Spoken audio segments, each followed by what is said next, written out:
fi hono organisation on ko Ibrahima ka ko hombo ko Amadou ka ko mboni duma hono himo kala Ibrahima fi Stuttgart ko kam Ibrahima ko Alpha. conseil Okay, Ibrahima Alpha ko kam fi Stuttgart to.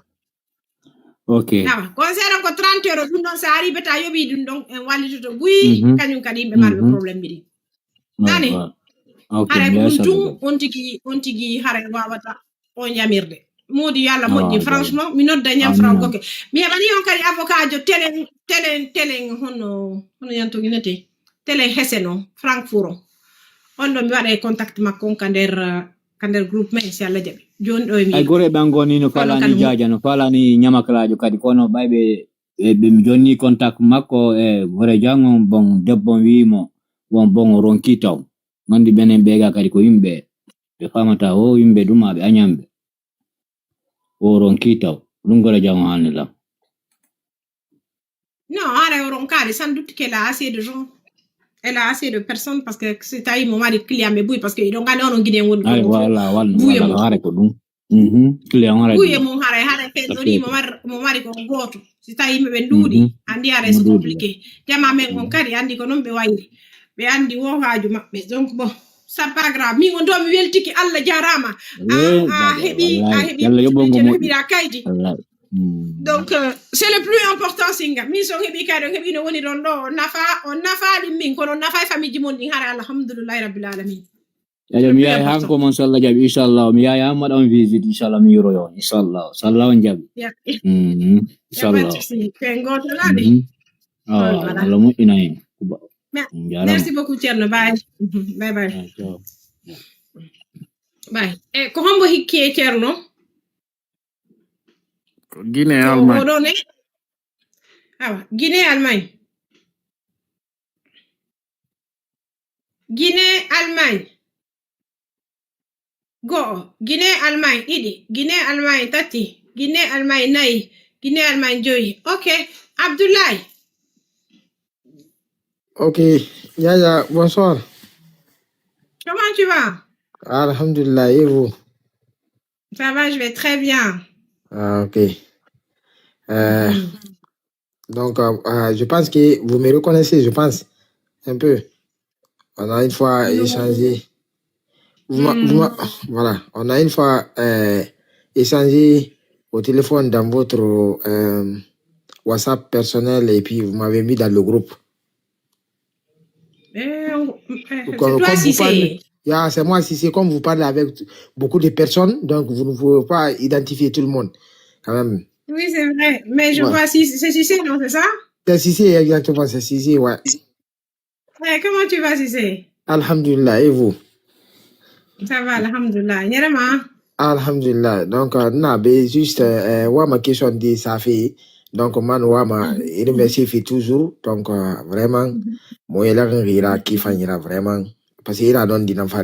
Voilà, tout, il a donné des enfants. Il a parti pris, ben, il ma la Guinée qui est malifié. Alors que la Guinée qui a bien nommé Khairi sur des canards, quoi. Donc, vraiment, moi, il a un qui finira. Donc, ala na noma isare fidi. Donc, ita na ba fe ala kering na noma isare fidi. Wi na wal fayira ba wal fayin bramone fora. E wal fayin sari so tomane alara. Force na ki ala isare fi mane. Donc, hame wal fayira ba araba yete kan nambe man wal ko bi fanna ba toujours na fan araba yete kan nambe. Wala to me hindi munan comprar ma ta mane profiti fe me gira afali e na problème la fi tanu ala tagi. Barato, parce que bira ko magi soufi fo tabi, c'est pas facile. Yema i risque tongo, i fabi donc magi individu alo e na ma sengbe, et tando ambassade ku magi kana, c'est-à-dire tant 3000 euros bien je ne sais pas 300 euros, 200 euros rafira, la mi mona fama ko brina rambarka, c'est magi ra venir au nakana.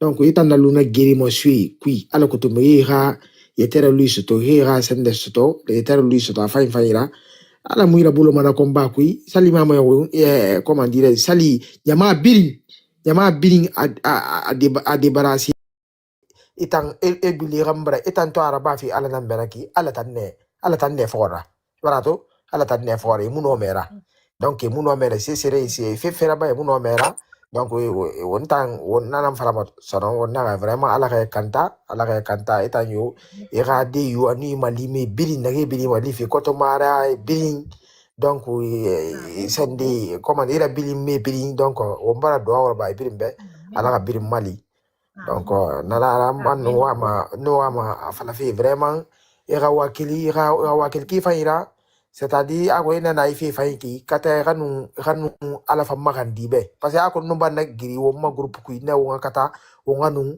ala magandi raba wo nganu ala magandi raba wo organiser parce que c'est très très important barato doa nan fi famma woni mi kobi na malang i doa nan timo tagi gileri sali Europe na doa nan mi do ma Europe barato doa nan no mi do de Europe mu national lo singi wonna kolo po barke be anun duaw barmi ga duaw barato anu ala magandi ni nan no ma mi sandade sino bir minasiri barato donc nana donc ntawa ma nako ma wonna ba c'est très très important no bara fi groupe mais akol mi boyena mina ka khali muna amuno ma fin ndi sandade barato donc natan amona ba ali ma fin mala faira donc mi inde tanabe ko to mara tan ko la faira koto mara anko la faira lion ni nungala voilà tout donc natang ça c'est très très important wonne na ba na fang ala magandi mais faut ina groupe mo wakata na organiser nata ga structurer akul nyame tan ku mema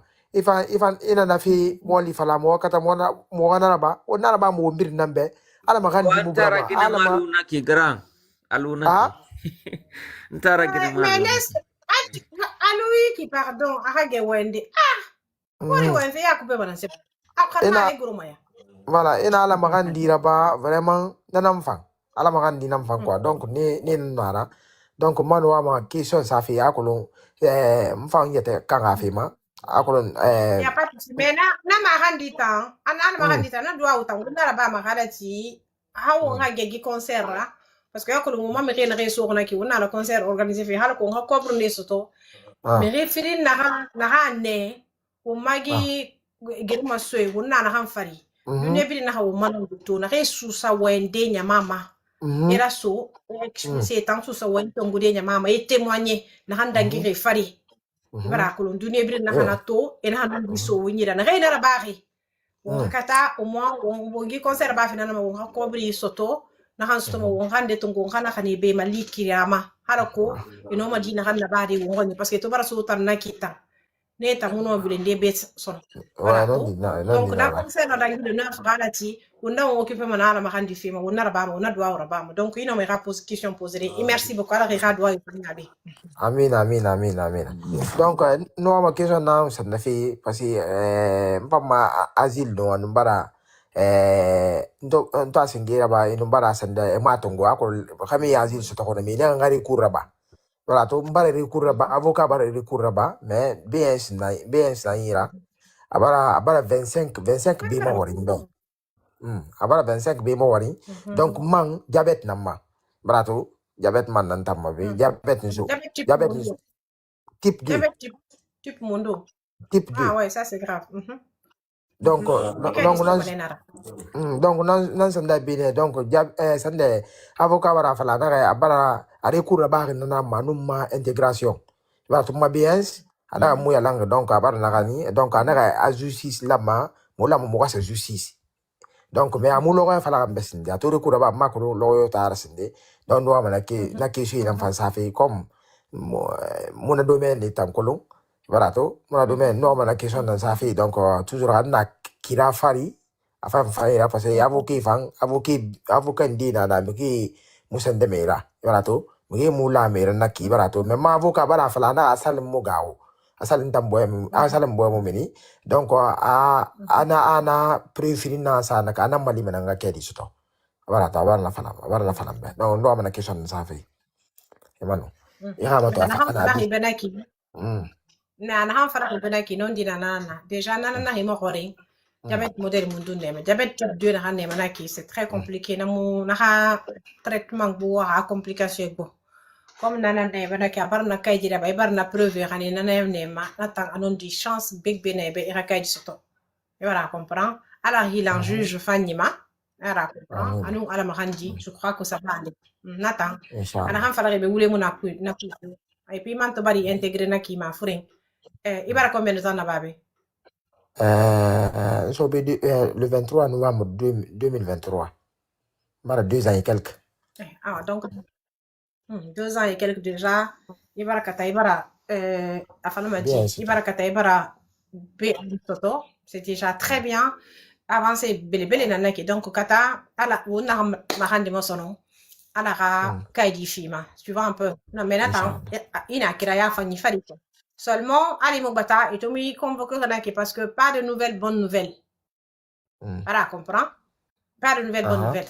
Ino matang kata dema imanga continuer alma ko peut-être place de formation de story na mi toroma. Ça me rira azul fanga sendignon. C'est très bon parce que tant qu'il a azul tant que danger yo mune fari. Ina cesse ba horengile de so mane en principe. Donc ino manu avec le B1 la formation faut la hurunkio qui ranaraba. Ça va être très bien. Nada fam fa bala pala ngada fam fi angada fam fi wa abar 25 bi fam war ba nu masande donc nada fam fi comme data ni follow out nada fi fa 25 bera furera 25 bera furera fira ino mane asode ira mais le plus important kataira amatouri no ma place de formation d'histoire avec le B1 la urunkio que ranarba nya ouais vraiment merci ya janga do buri fang et fang wa mama sendi merci vraiment Alberka. Merci beaucoup. Voilà. Ok.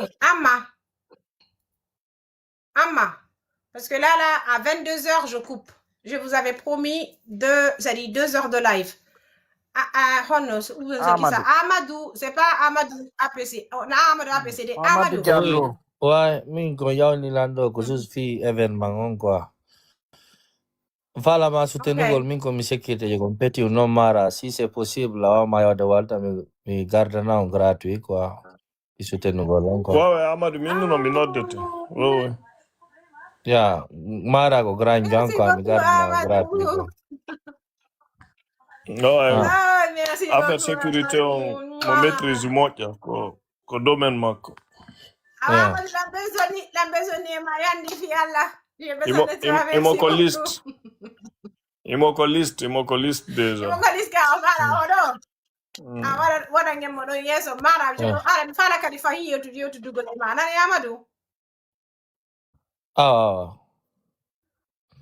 OK. Mara Grand John on va parler un peu. Ok, y a pas de problème. Merci beaucoup. Comme ça, il y a à 3, puis il y a que va de sécurité, on m'y en a combi, on est homeboy et tout ça, tu vois un peu. Nani? Il y a pas de problème. Ok. Yeah. Amina. Amina.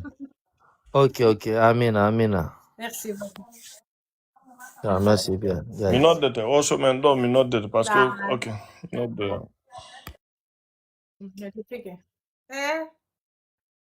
Gramara gonga be petit gramara ko merci beaucoup. Fodé.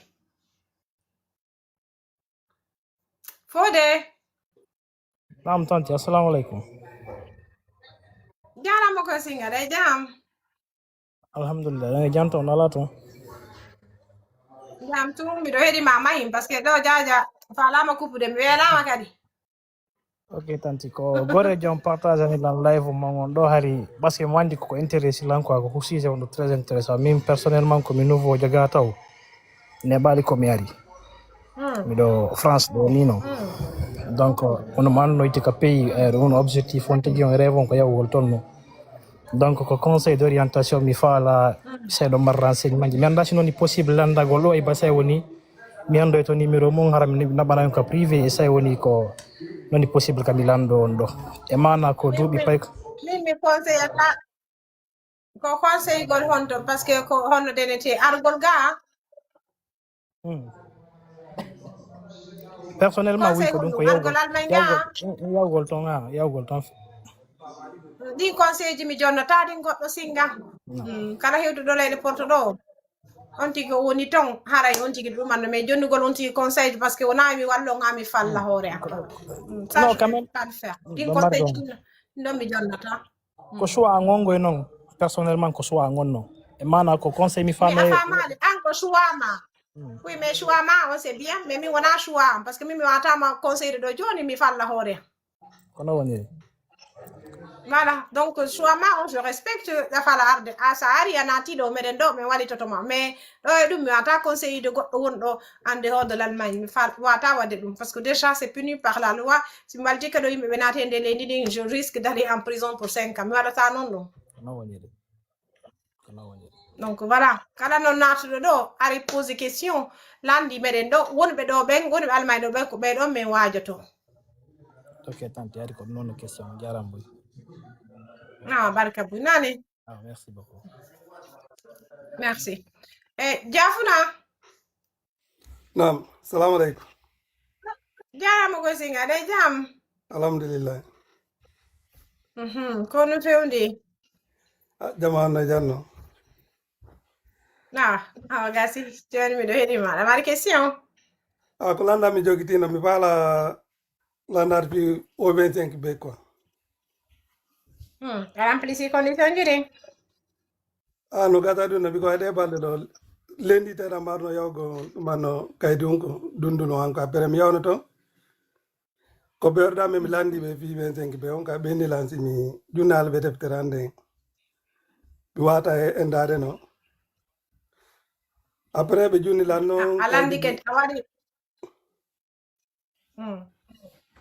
après ɓe junni lanno ma holmire Alandi a waɗi demande entrag. Bon, alandi entrag fiya hende 25 be. mi landi koni min ɗam faala landade ɗum noon ka après ɓe ndaali condition jiɗi ɓe inni lan si tawi mi junnade deftere hande ɓe wata lan junnude après ɓe junni lan noon formulaire on kam ɓe inni marɗin ɗon ko suudu après mi remplir formulaire o après mi natta ko maɓɓe quoi après kono wi muɗum ɓe jaabata lan ɓe inni lan noon si mi junnali ɓe deftere nde aray hoɗuma warata ko Duuɓi ɗiɗi waɗɗa ɗo. non mi woni ɗo 6 ans no ko 7 ans woni arde ni mois de juillet le 6 juillet wara wona ɗo 7 ans no Da gollude.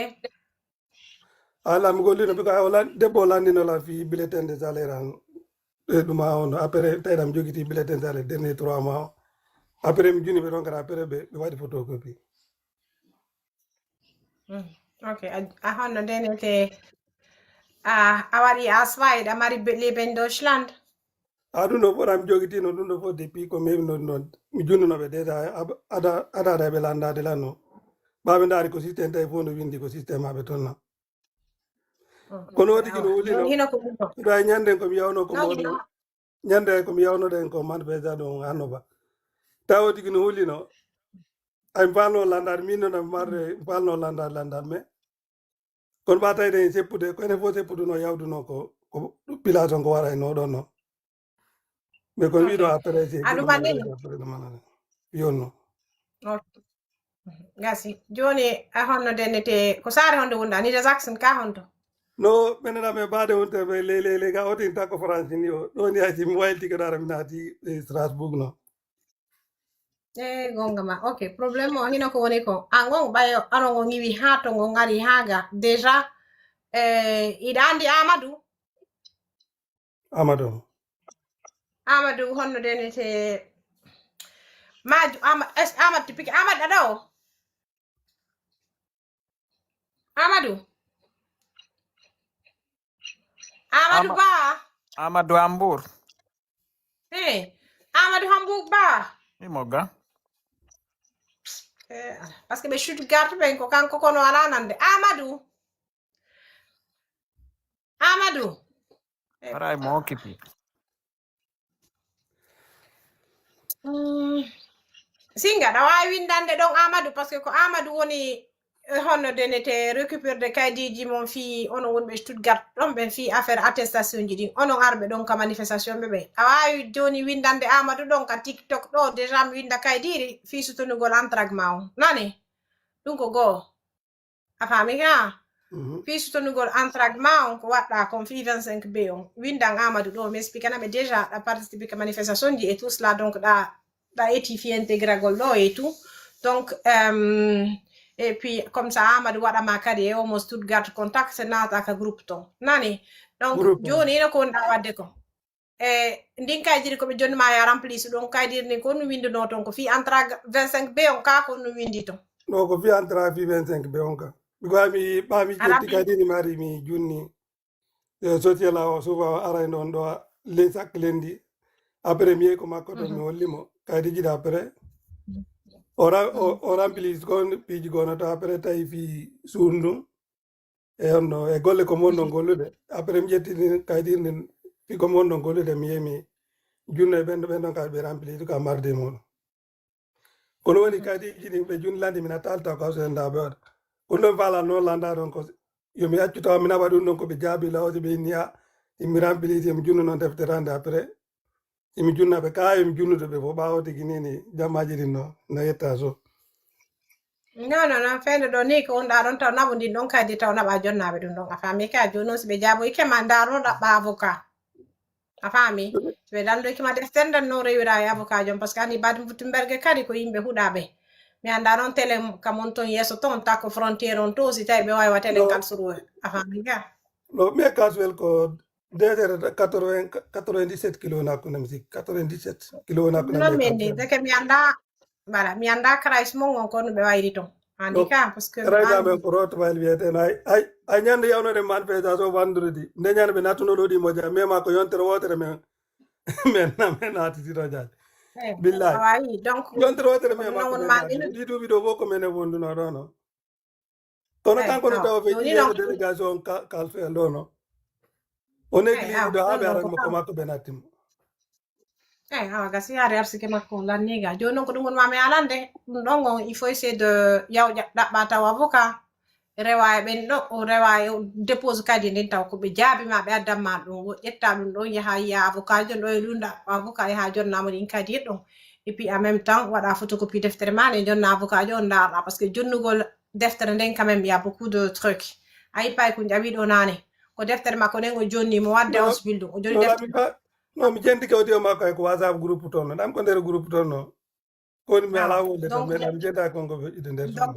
jonnugol deftere den fendo be wa inude par exemple da argument be nanati no illégalement be na be jonnata tu vois un peu ko dum wadi faut essayer de passer par un avocat hara au cas où problème si yani tawa hebude avocat jo nani mais en principe de remplir ces conditions di faut nani okay mi yawno do no fi avocat après o junni la rendez-vous ko no rendez-vous le 22 mai quoi puis ko mi landi mo minni ko fi du non fala fi landa ko o 25 be ko après be junna lo rendez-vous wala le 25 le 22 do mo wawa yawde joni non tawa remplir du don kay dir na ba kenen ti déposa sa dépose din don non après do 22 mai do dum hara be jabaki ma ko be jabi ma don wo hara da wa yewde ka 22 mai don jonna mo kay din nani okay voilà awa diray non ok merci on weltona merci beaucoup ok Tizo joni Tizo yo haltu mi accirani Tizo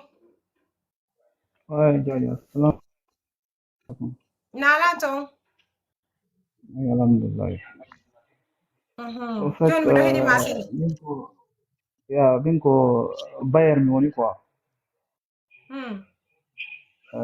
parce que legi do SMS ko semaine passée mi windano do ko TikTok quoi mais jonon jabaki dans situation do min ka TikTok mi jabuta parce que mata gerde dum nani kala ono mi nano be lambe ka TikTok ko ton sikku ton jodo de habbo do mi jabuto je réponds pas parce que mi mara on ta matériel d'ailleurs on a mi woni gerde page nani ok je pose question ma jondo ko mi wondo nini ko école men yawde mi waɗi ɗo 2 ans donc ko o saison ɗo ko B1 min wadde quoi ko hikka ɗo miɗo ɗumannagol B1 son ausbildung fami mi waɗi place ausbildung o mi waɗi entragon fo ɗum wani annilan e papier ji fi année mo fuɗɗoto on ausbildung on ɗum ɗon ko septembre noon si allah mais adolan heɓude taw ausbildung o ɓe ka l'entragement o ɓe windanila soi-disant que mi yomi identifié o donc mi yomi identifié o min no identifié o ngol komino yiide situation o ɗo ni no wuli jawgol ya identifié o mami ɗuman ɗum identifié ɗa yeeso hombo Wo be délégation do ko yata identifier da ko ka konto o yata identifier da. Wo ko mi yaw ko ɗuma men quoi butcha fame on quoi ambassade on quoi. Oui. Jono suka abita Ɓenno sukkare mande ɓe lanni kane demandi ko lannade. ɗumna 3 mois. Abbo sukkare mande lanni kane lannade. Ya demanda on ɗuma ajina on te ketno ɓe mi mal recours quoi. Recours on fo mi demandi ke mi yiɗi avocat fo. Oui. Donc ɓe Ida demanda 3 kane mois de sukkare mi ka yam waɗa ɗum ɗon. abbo mi ala wona ɗum fiyalla mi ronki mi welama ida kane sukkare ka ala kane sukkare mande warama kane waraka. La teɓere tino demande ɗon. Ɓenni o ko mi ɗaɓɓu Sukkare mande avocat mi warama kande waraka. recours on quoi. Bon waraka tawde Okay. Waraka taw joni noon si sukkare mande waraka ata yewde ka ambassade ko addata ko extrait de naissance ma o itta extrait de naissance ma o itta guine adda ɗum ɗon ça suffit comme une preuve d'identification ka joni no ɓe extrait de naissance mi jonniɓe ɗuma on o photocopie o mais toujours ɓe ɗumannasina wo ma mi ara mi identifie o oui ka o subatan o ida mi kaner waɗi sukka en principe ɗon soit d'identité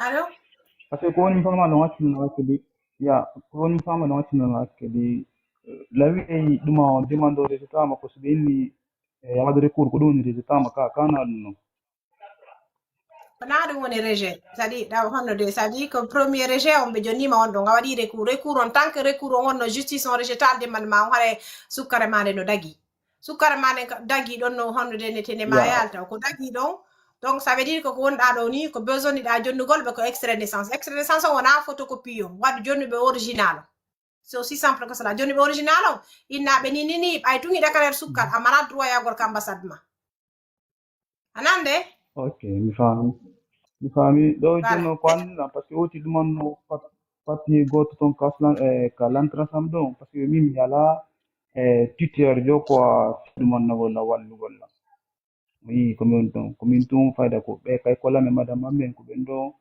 walla wallude wonde fiiji goo e debbo goo no ka social goo on ɗon kadi ko fii ɓe migrant ɓe Singapore question ma o fi Allah mi jejima ɗo joni ko papier goo kadi ɗon mi remplisi toon won papier mi landike ɗo buyi won papier ɗon ko fii se ala deftere nde ko fii ɗumman wi ka donc on papier ɗon no mi alanande konɗa haalde mi alanande konɗa haalde fes anande konɗa haalde ɗum noon kadi mo téléphone nde mi alanande konɗa haalde kono woni question ma o ko réseau makko woni moƴƴa ko réseau on quoi woni e begude quoi ko réseau on joni kono woni question ma o s'il te plaît question an o ko papier mi ɗumanni ka lantrasam ɗon on papier ɗo la wiete photo mon ɗo ɗo e lam remplisse papier on mi lundata madame ɓe mi landi ɓe o papier ɗo ko ndu signifie kamɓe ɓe lantu wo o papier ɗo ko fii c'était ɓaya a identifiaki men ɓe fala kamɓe tigi ɓe ɗumanno ambassade ma o finlande ko weste ko a guinéjo ma honɗum on papier ɗon inde mi a di extrait de naissance non ko avant que la ngaddude extrait on taw ko anon wonde tuma ɗon adduɗa hayano on haala e coupon hal kono tuma adduɗa extrait de naissance ko semaine passé ɗo mi addi ɗum ɗo donc ça suffit donc jonnuɓe original waɗo photocopie on joguitoɗa jonnaɓe original extrait de naissance ma on di mon wa jonnuɓe parce que ambassade on ɗum a besoin yagol ton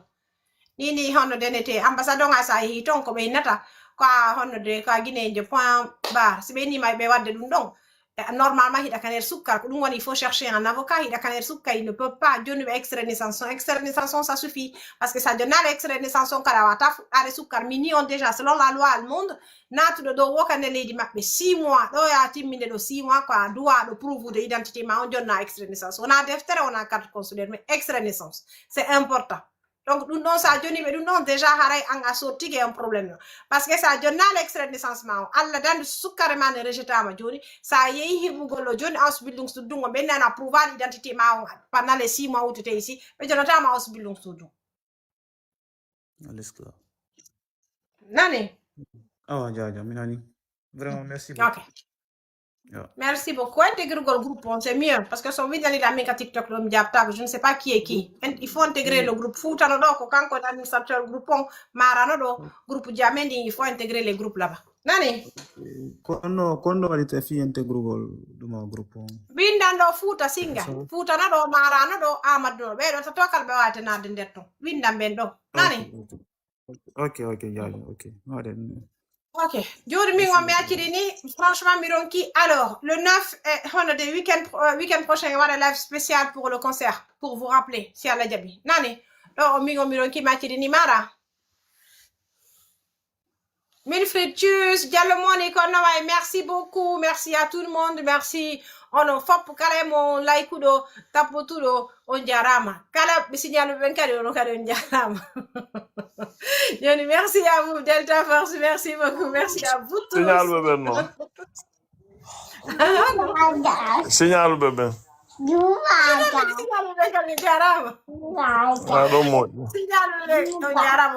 Merci beaucoup. Merci beaucoup. Jaja. Merci beaucoup, bonne nuit Amadou, bisous à vous tous. Hadja, merci beaucoup. Merci, bye. Abdul Gise, merci beaucoup. Oumou Diallo, merci à vous tous. Merci. Bye. Merci. Bournette Barry, merci beaucoup. Merci à vous tous.